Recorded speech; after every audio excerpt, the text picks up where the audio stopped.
വന്നിരിക്കുന്നത് എൻ്റെ വീട്ടിലത്തെ പൂക്കളൊക്കെ കാണിച്ചു തരാനായിട്ടാണ്. Let's go.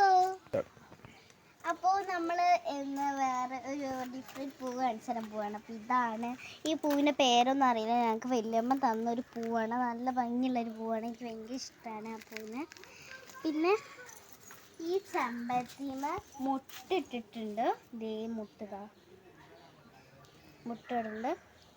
ഇതൊന്ന് വിരിയണം. അപ്പോൾ ഇത് കുറേ വിരിഞ്ഞിട്ടുണ്ടായിരുന്നു. ഇപ്പോൾ ഒന്നൊക്കെ വാടിപ്പോയി. ഞങ്ങൾ വെള്ളമൊഴിച്ചൊക്കെ ഞങ്ങളിപ്പോൾ മാമിൻ്റെയോടെ ആയിരുന്നു വെക്കേഷനായിട്ട്. അതൊക്കെ അപ്പോൾ ഇത് നമ്മൾ കോളാമ്പിയാണ്. ഇതിൻ്റെ കോളാമ്പി ചെടി എന്ന് പറയും. നല്ല ഭംഗിയുള്ള പൂവാണ്. അപ്പോൾ ഇത് നമ്മുടെ റംബൂട്ടാനാണ്. ഞങ്ങളിപ്പോൾ 2 വർഷമായി ഇത് വെച്ചിട്ട്. പിന്നെ ഇത് നമ്മൾ ചാമ്പയ്ക്ക ഉണ്ട് കേട്ടോ. ഇവിടെ പഴുക്കാനുള്ളൊരു രീതിയിലായിട്ടുണ്ട്. ഇവിടെ ഇതോ നിൽക്കുന്ന. പിന്നെ അതേ മേലെയൊക്കെ ഉണ്ട് നല്ല പഴുത്തത്. പക്ഷെ ഞങ്ങളിപ്പോൾ പൊട്ടിക്കാത്ത. പിന്നെ നമ്മൾ ഇതെന്താണെന്നറിയോ, നല്ല പുളിയുള്ള ഇരുമ്പാമ്പുളിയാണ്. താഴത്തേക്ക് നോക്കൂ, നിൽക്കുന്നു. നമുക്ക് നല്ല പുളിയാ. പിന്നെ എന്താ മുല്ലയാണ്, പല കട്ടിമുല്ലയാണ്. ഇത് ഞാൻ കുറേ തല വെച്ചിട്ടുണ്ട്. ഇതിൻ്റെ മുട്ടൊക്കെ ഇതാ.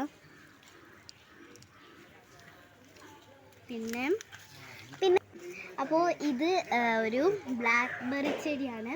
ഇത് ഇതുവരെ കായ്ച്ചിട്ടില്ല. ഞങ്ങൾക്ക് കായ്ക്കുന്ന പ്രതീക്ഷയില്ല. അതാണ് വെട്ടാതെ നിർത്തിയിരിക്കുകയാണ്.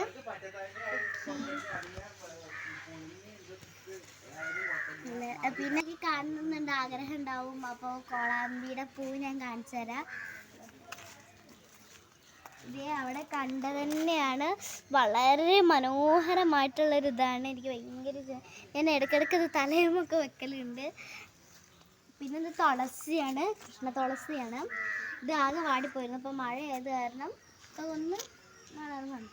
പിന്നെ ഇതൊരു കൊന്നപ്പൂ പോലത്തെ ഒരു ചെടിയാണ്. ഇതാണ് ഞങ്ങളുടെ വീട്ടിൽ ഏറ്റവും കൂടുതൽ ഉണ്ടായിരിക്കുന്നു പറയുന്നത്. പിന്നെ ഇതിനെന്തോ ഒരു പേര് പറയും. ഇത് വെള്ളപ്പൂവാണ്. അപ്പോൾ ഇതിൻ്റെ വീട്ടിലെ ഏറ്റവും വലിയ തെച്ചിയാണ്.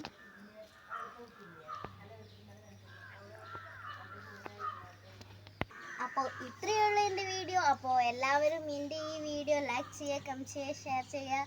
Tata, bye bye, see U.